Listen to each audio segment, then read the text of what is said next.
I'm Edwin Warfield. I'm the publisher of Citybiz, and I'm honored today to interview Steve McGuiness, who is the founder and CEO of Outback Grills. Welcome, Steve. Good having you. Thank you. Can you provide an introduction to Outback Grills to describe the idea, the grill, the launch, and some of the next steps? Sure. I got the initial idea about 20 or 25 years ago on a trip I took to South Africa. They have barbecues similar to what we have, but the whole feel for their barbecue is different.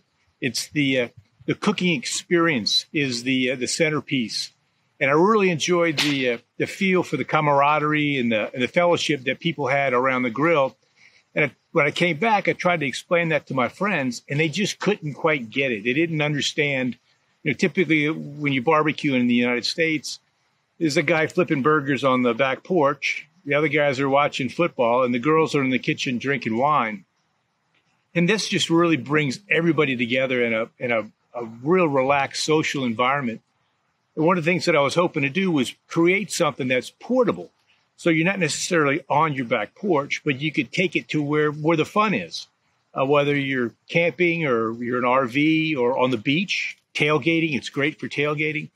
So once I kind of was able to convince folks as to what the feel was, and everybody seemed to like the idea, I moved forward to try to design it. So I understand you've been a serial entrepreneur, including creating patented roof coating products, and personally you've done a number of Ironman triathlons, as well as climbing Mount Kilimanjaro. So how did this all lead to the launch of the Outback Grills? Well, it's almost like ignorance is bliss, You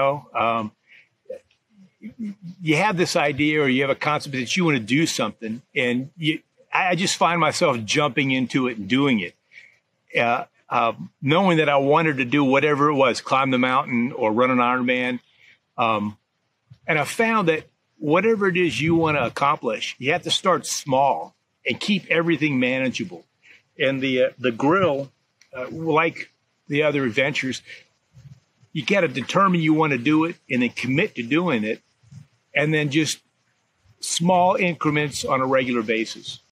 And so what are some of the key milestones that you've reached for Outback Grills? Well, the first milestone was coming up with a design. I sat down with a CAD designer, and he helped me put it in a CAD drawing. And then once I got the drawing, I applied for a U.S. design patent, and we were awarded a patent on the design. And then I had some prototypes made and kind of farmed them out in that I'd go to a Cabela's or a Bass Pro Shop or an outdoor REI and not necessarily try to sell them on buying the product or reselling the product, just asking them, do you see value in this? Do you see this on your shelf? And once I got a bunch of positive feedback from that, the next milestone, I guess, would have been finding a manufacturer. Researched a bunch of them, selected a manufacturer that's offshore, negotiated the price, the terms, and then actually went over there and visited with them, saw their manufacturing facility, ordered a small order of the grills. We've got the order in the States now. We've launched the website, another big milestone. So again, everything is in small increments. And so far it's been very well received.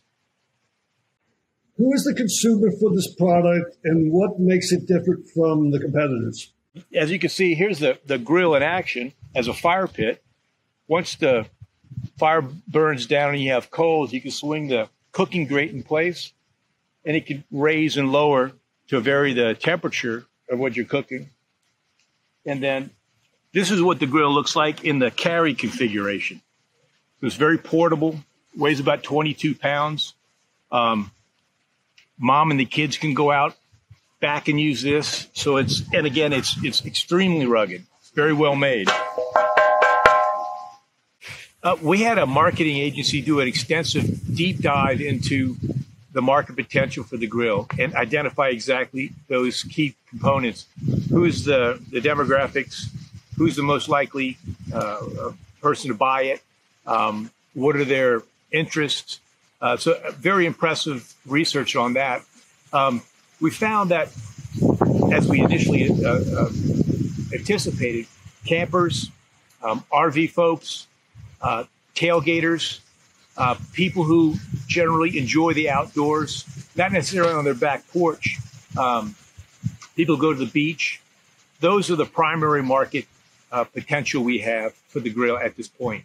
You're going up against some pretty significant consumer brands.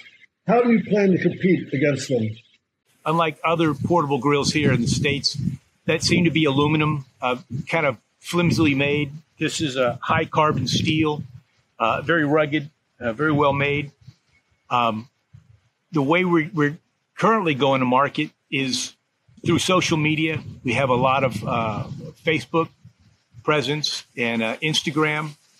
We're also using influencers in the camping and RV worlds.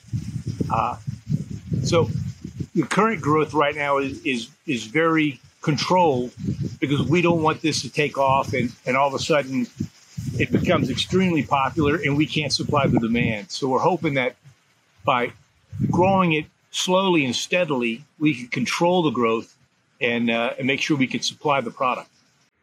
And so what are your primary distribution channels? Will you try to get it into Walmarts, Home Depots, and other large retailers?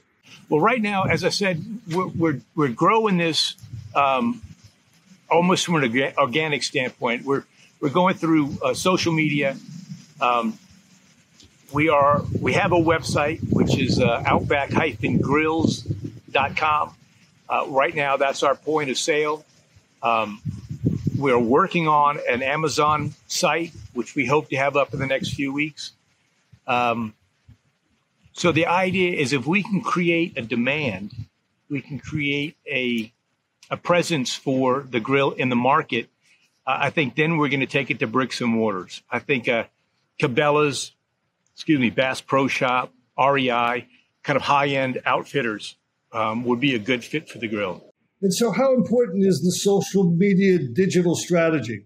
Well, at this point, that's critical. That's how we're going to market.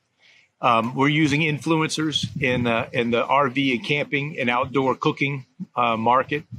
And that's how we're growing our presence in the market is through social media, which is at this point critically important. And how has Outback Grills been funded to date?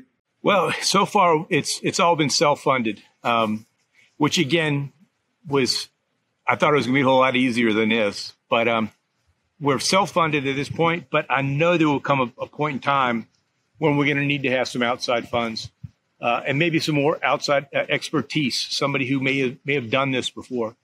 So we are definitely open for outside investors. And so what are your growth plans?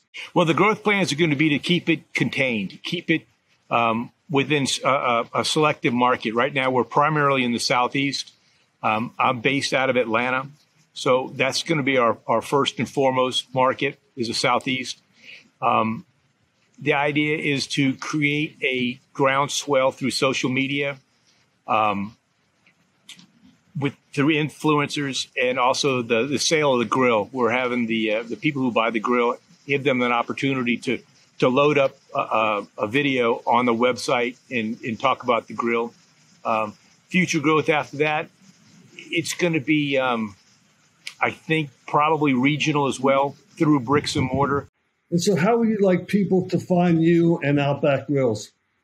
Well, we do have a website. It is up and operating. It's www.outback-grills.com, just in time for Christmas. You can order off the website itself. We're also offering all your viewers a discount. So on the coupon, when I ask for a coupon code, enter Citybiz 10, and you'll get a 10% discount on the grill. Well, Steve, is there any part of the Outback Grills story that you want to share with us that you haven't shared with us yet? It's just been a real fun adventure, and an adventure in every sense of the word. I've taken it camping, one of the prototypes, and people when we're camping love it. You know, I've camped ever since I was a kid with my mother and my brother. That I think the real fun part is about to happen with the grill, because the the acceptance that we've had through our personal experience and with the marketing company shows that there's a huge potential for this grill. And I'm looking forward to the next chapter. Well, Steve, I want to thank you for sharing your story, and we look forward to hearing the next chapters as you continue your entrepreneurial journey. Thank you very much.